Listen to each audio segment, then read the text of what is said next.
welcome everyone to this webinar, Mindful Education, the Science of Attention in Learning Design. With having this in mind, I would like to give the floor to Dr. Sam Goldstein. Well, we have a large clinic, and every child takes the test because it measures 4 critical abilities, as you point out, that are necessary not just for acquiring knowledge, but for managing that knowledge and solving problems in everyday life.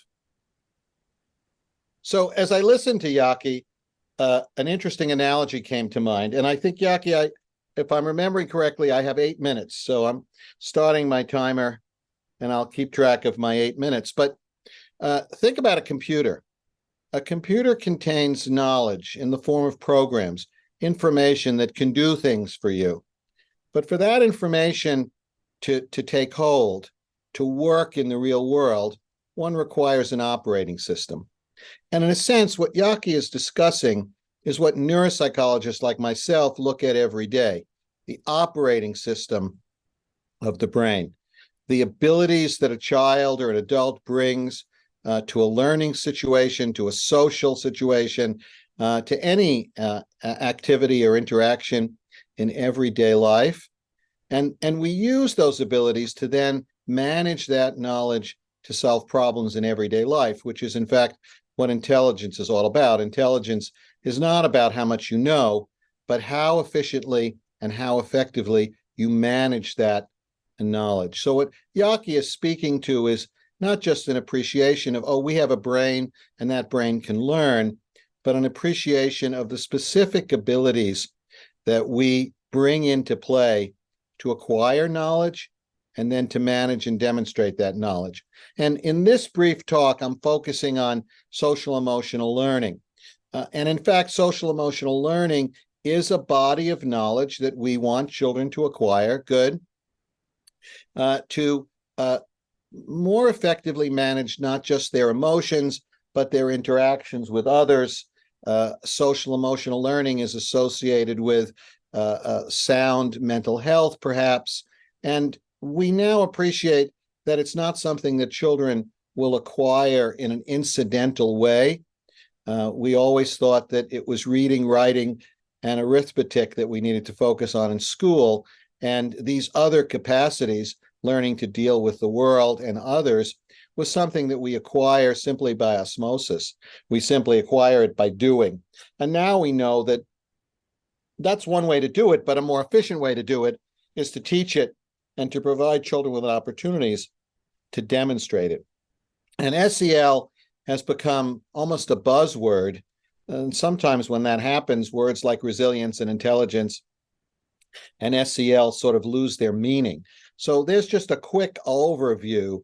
I think we're talking about the acquisition of certain patterns of behavior and ways of thinking about oneself and interacting with others that lead to cooperation, that lead to demonstration of knowledge, that lead to good mental health. There's my look at, so what is social emotional learning? I think if you get a group of social emotional experts, SEL experts in a room, if you have 10 of them, you're going to get 10 different opinions. I am not an expert in SEL, but just as a foundation, I think it goes from the inside out. It goes from being self-aware of how your behavior affects others and how their behavior affects you, developing a set of strategies to manage yourself, both on your own and interaction with others, developing a set of strategies to facilitate relationships, and finally, to make good decisions. And so this is not just my list.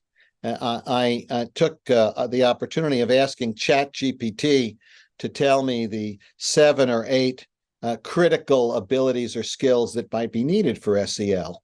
And it came up with things like emotional intelligence, understanding your emotions and others, being mindful of how you impact others and how they impact you, being able to listen, resolve conflict, think critically, adapt, collaborate, work in a team.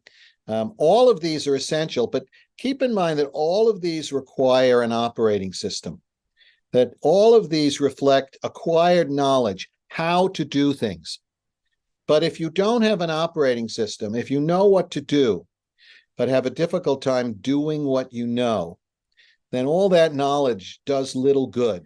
What I'm going to argue, and I would have argued this long before I met Yaki or his predecessor, or long before I knew what Moxo did, because I've been involved in CPT assessments with Keith Connors from the very first 1.9, which was long before computers.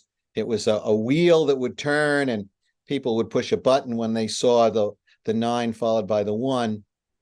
And we've come a very long way historically. Here are the 4 critical things I think the brain does that drive this operating system that lets us apply knowledge, whether it's academic knowledge as in reading or math or history or science, or whether it's knowledge of how to socialize or to solve problems.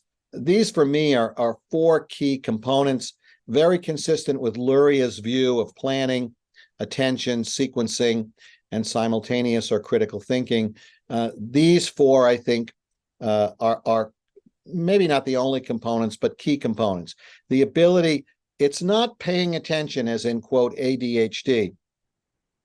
It's paying attention to relevant details, knowing what to pay attention to when. Children with autism have a difficult time. They pay attention to irrelevant details in social situations. It's timing, or what I refer to as speed of processing, being able to work your way through the material at a pace consistent with its exposure and with what's expected for you. It's impulse control, being able to stop and think, to open a window between experience and response, and use the knowledge you possess to respond in an effective or efficient way. And finally, hyperreactivity. I like that term. Some people have a difficult time with that term. For me, if you're looking for a synonym, for me, it's managing frustration. That children who can manage frustration as they struggle on a task or feel emotion in an interaction, as they manage that, it's more likely that the outcome will be better. So attention, timing or processing speed, impulse control, and handling frustration, or in the Moxo measure, hyperreactivity. I think these are the foundation, and I think you can possess all of the knowledge you'd like. You could possess all kinds of knowledge, but there's a gap between what we know and how efficiently we do what we know. And as clinicians, as neuropsychologists, our role is to measure that gap and to try and understand the variables that contribute to that gap, the size of those variables, and then to try and intervene. And what I can tell you is that these 4 variables, attention, timely responding or processing speed, impulse control, and hyperreactivity, are the foundation upon which children will apply the SEL knowledge they acquire in these programs we expose them to.